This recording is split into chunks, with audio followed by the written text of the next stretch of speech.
5 cases of bloggers crossing the wrong cartel. In 2011, 2 young individuals were found hanged on a bridge in Nuevo, Laredo, Mexico, as punishment for interfering with cartel affairs. A note left beside their bodies served as a warning that forever changed the lives of others.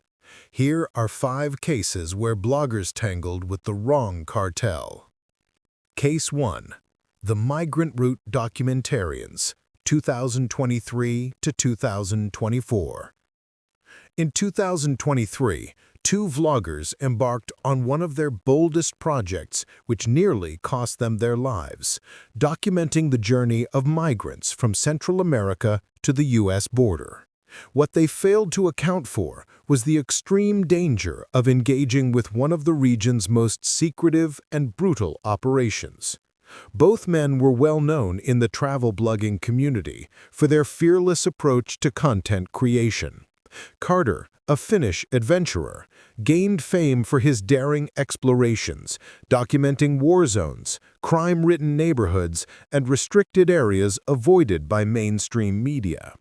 Rich, a British vlogger, built his brand on raw, unfiltered storytelling, often venturing into forgotten corners of the world, particularly post-Soviet states and Latin America. Their collaboration began after meeting at a blogging event in late 2023, bonded by a shared love for high-risk content.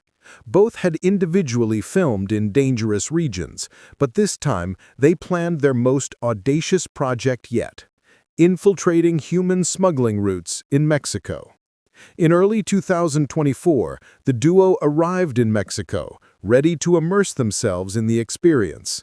Their plan was straightforward: blend into a group of migrants heading north, capturing every aspect of the journey, from border crossings and cartel-controlled checkpoints to the extortion and violence many migrants faced. They believed they had done their research. Rich even secured contacts promising safe passage. But on cartel territory, assurances mean little. Warning signs emerged almost immediately. Locals urged them to put away their cameras, warning that filming in certain areas was tantamount to a death sentence. Cartel lookouts, known as halcones, began tracking them, quietly reporting their presence. Despite efforts to blend in, their accents, expensive equipment, and constant questions made them stand out. In cartel country, suspicion can be a death sentence. They filmed openly, recording cartel-controlled checkpoints and migrant stories of extortion. Their footage, if ever published, could have severely damaged the cartels. They were playing a game they didn't fully understand and were on the verge of losing. The turning point came one night as they traveled with a migrant group near the cartel-infested region of Tamaulipas. During a rest stop, an armed convoy suddenly surrounded them. These were not police, they were cartel enforcers. The migrants were separated into groups, some forced to pay to continue their journey. When the cartel operatives reached Carter and Rich, their demeanor shifted. Foreigners didn't belong there. Their expensive cameras and audio equipment made them look like undercover journalists, or worse, agents. Before they could react, they were blindfolded, shoved into a pickup truck, and driven deep into cartel-controlled territory. A tense, bumpy ride followed, punctuated only by occasional Spanish phrases, none of which sounded reassuring. For the next 48 hours, Carter and Rich were held in a windowless room, subjected to relentless interrogations. Who sent you? Are you DEA? CIA? Accusations fueled by paranoia about espionage flew free. Their captors were merciless. Every answer seemed to breed more suspicion and aggression. At one point, Rich was dragged out of the room, his terrified screams echoing down the corridor. A gunshot rang out. Carter froze, his mind racing, convinced his friend had been executed. He braced for the inevitable. But hours passed, and nothing happened. The psychological torment continued. Just when Carter believed they wouldn't survive, their fate took an unexpected turn. a high-ranking cartel member intervened, perhaps realizing they were merely reckless vloggers or fearing that their deaths would draw media attention. They were given an ultimatum: leave Mexico immediately, never return, and forget everything they saw. Before their release, the cartel ensured they left empty-handed. Their cameras, footage, and personal belongings were destroyed. To Carter's shock, Rich was still alive. Bruised, shaken, and stripped of everything but their lives, they trekked miles to a small town where they found help and booked the first flight out of the country. Back home, they were changed men. Rich, once fearless, became noticeably cautious. Though he continued vlogging, he steered clear of cartel-related content, deeply shaken by the ordeal. Carter, still drawn to adrenaline-fueled adventures, learned to respect the invisible lines that, if crossed, could mean death. While he continued creating high-risk content, he took far fewer chances with organized crime. Their near-death experience became a cautionary tale for the vlogging community. While many vloggers walk a fine line between curiosity and recklessness, Carter and Rich had gone too far. They crossed the wrong cartel and were lucky to survive. Case 2. Nina de Laredo, 2011. Early on September 24, 2011, in Nuevo Laredo, Mexico, the mutilated body of Nina de Laredo was found near a busy intersection, accompanied by a chilling handwritten message signed with 4 letters, Z, the mark of Los Zetas, one of Mexico's most dangerous cartels. But how did an ordinary blogger anger one of Mexico's largest criminal empires? Marisol Macas Castaneda, known online as Nina de Laredo or La Nena de Laredo, was the editor of a local newspaper, Primera Hora, and a fearless citizen journalist behind the scenes.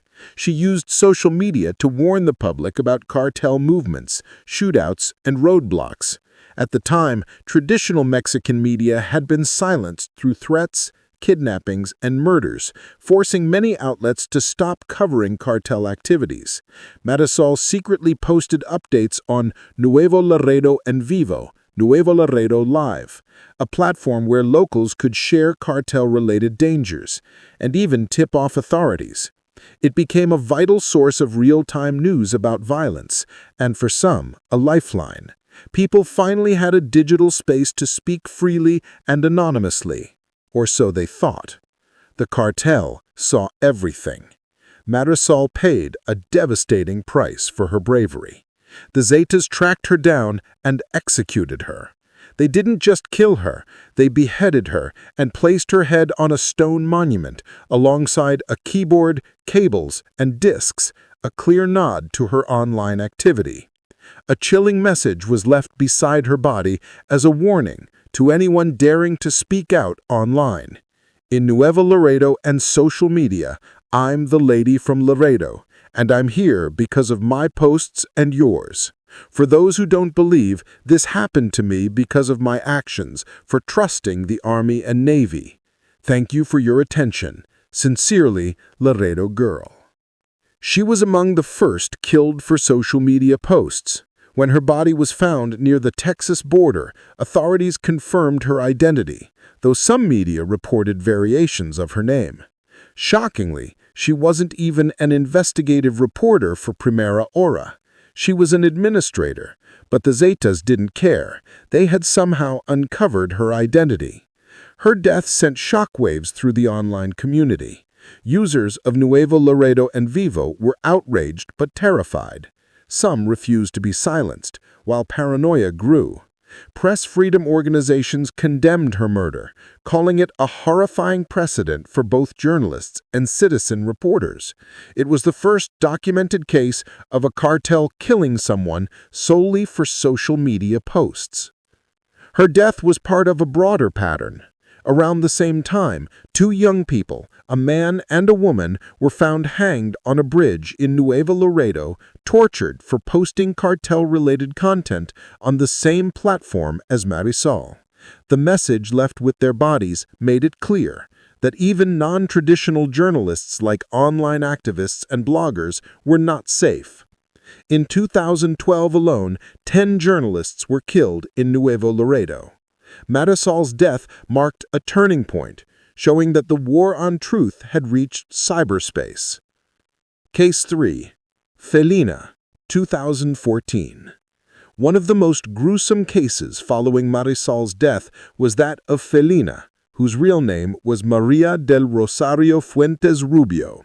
A doctor by profession, she contributed to the citizen journalism platform Valor por Tamaulipas, aimed at exposing cartel violence.